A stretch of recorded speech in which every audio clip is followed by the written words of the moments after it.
Bom dia, boa tarde, boa noite e boa madrugada para você que está do outro lado da telinha acompanhando o canal O Mundo da História.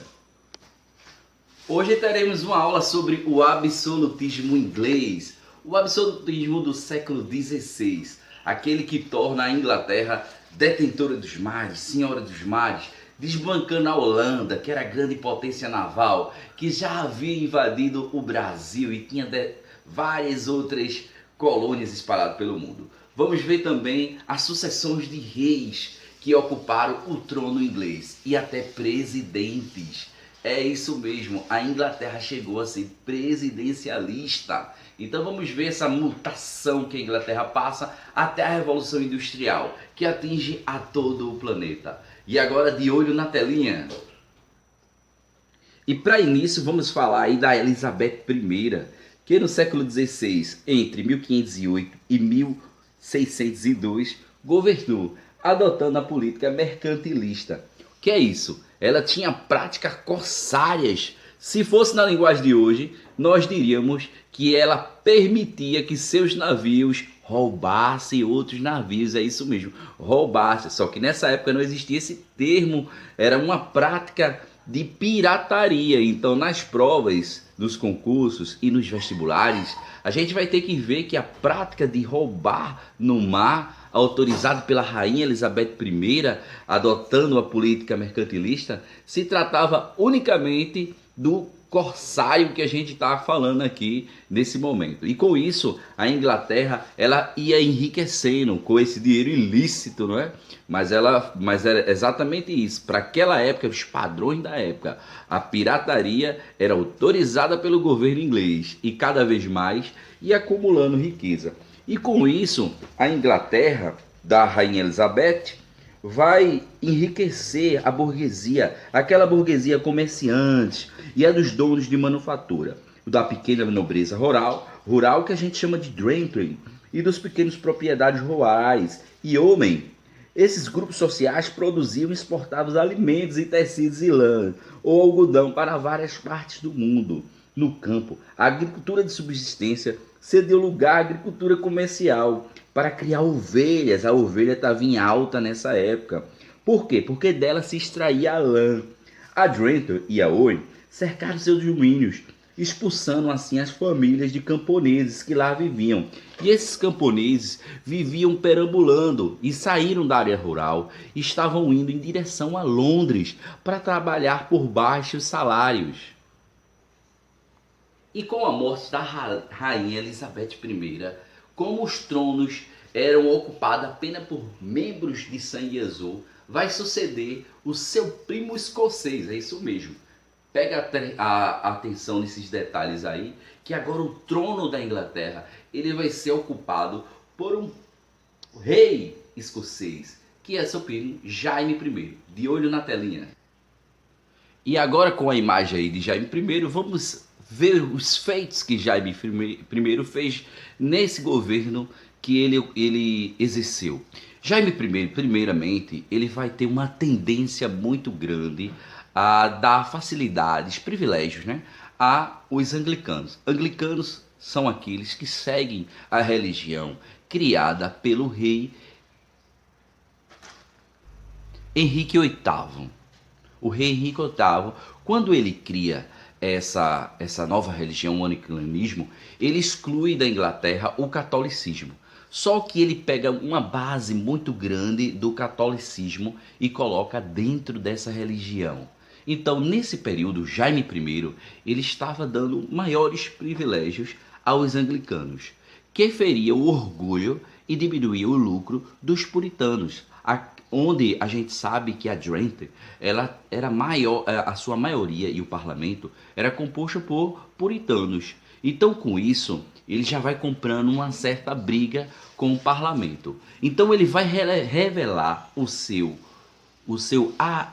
absolutismo, fechando o parlamento. Então, com isso, ele demonstra que ele é um rei autoritário. E com a morte de Jaime I, sucede o trono seu filho, já que o trono era hereditário. A gente está naquele período da hereditariedade, né, seu filho Carlos I, que se demonstra também um rei bastante absolutista.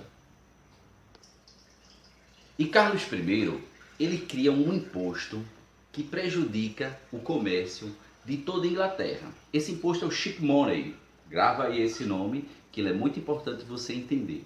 Esse imposto ele foi desenvolvido para arrecadar tributos das cidades portuárias, aquela que tinha o maior desembarque de mercadorias. Alternativamente, eram as cidades que arrecadavam mais, tinham mais lucros através do comércio. Só que Carlos nacionaliza isso, prejudicando todo mundo, porque todo mundo vai ter que pagar mais imposto. Essa coisa bem atual, né? Pagar mais imposto a cara dos tempos que a gente estamos hoje, né? Os tempos contemporâneos. Mas ele já fez isso, então o Ship Money foi desenvolvido por Carlos I. Outra coisa, ele também não se agrada do parlamento que estava unido a Adventure, cada vez mais falando da sua forma de governo. Então ele pega a guarda real e vai invadir o parlamento para fechar. Lá no parlamento, eles sabem da notícia antes da chegada de Carlos I e também se reúnem com Adventure e outras pessoas que estavam insatisfeitas com esse governo absolutista e vai ter a famosa Guerra Civil. Vamos na telinha. A Guerra Civil, que foi de 1642 a 1649, durante o qual os ingleses estiveram divididos entre dois grandes partidos rivais, um que apoiava o rei e o outro o parlamento. Lógico que o rei estava sendo apoiado pela nobreza, grandes comerciantes monopolistas e a igreja anglicana e alguns vestígios dos católicos. Já o parlamento estava apoiado pela burguesia comercial manufatureira, ou seja, Adventure e a Homem, puritanos e presbiterianos. Durante essa grande batalha, a gente vai ter a presença marcante de uma grande figura, um deputado chamado Oliver Cromwell.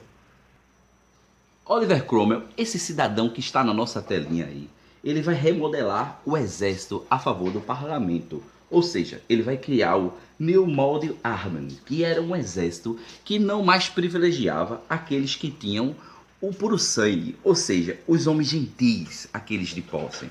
Então, Oliver Cromwell, ele vai participar de inúmeras batalhas ao lado do parlamento contra o rei Carlos I. E ele vai vencer a maior das batalhas dessa guerra civil, a Batalha de Nesburg, em 1645, que pôs fim à luta, esse processo reconhecido como Revolução Puritana. Então você, grava bem esse nome. A vitória de Oliver Cromwell é a Revolução Puritana que chega ao fim. Ou seja, o rei, o absolutismo na Inglaterra, ele perde nesse exato momento. E a primeira medida de Oliver Cromwell seria cortar a cabeça do rei. Porque demonstrando que o rei não era uma autoridade divina, morrendo e tendo a sua cabeça decapitada, acabavam com todas as teorias que afirmavam que o rei ele era uma autoridade divina. E assim começa o presidencialismo, que eu falei para vocês, que também fez parte do governo inglês, principalmente. Então, o primeiro presidente é Oliver Cromwell. Oliver Cromwell, como presidente, ele vai ter várias medidas. Uma das medidas, primeiramente, era confiscar terras dos seus opositores, não é? E também daqueles anglicanos, passando com maior facilidade para os puritanos e aqueles que o apoiaram. O incrível é que cada vez mais que o tempo ia passando, Oliver Cromwell ia ficando parecido com os reis que ele lutou contra todos. Após essa batalha, ele vai criar uma lei que se chama o Ato de Navegação. Grava bem esse nome aí, que é bem importante você entender o que era o Ato de Navegação. O Ato de Navegação era uma lei que só permitia que navios ingleses navegassem pelos mares ingleses. Ou seja, passou, era confiscado. Não era mais nem pirataria agora. Agora era preso e a mercadoria teria que ficar com a Inglaterra. Então, com isso, ele feriu o orgulho de quem?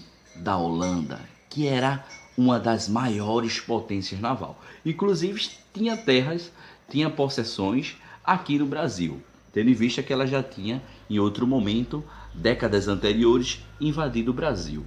Então Oliver Cromwell fere o orgulho dos holandeses e com isso trava uma guerra com os holandeses. Essa guerra que foi de 1900 de 1651, retificando, 1651 a 1654. Coincidentemente, essa guerra é no mesmo período que o Brasil está se libertando da Holanda. Aí a imagem que você vê é a Batalha dos Guararapes, né?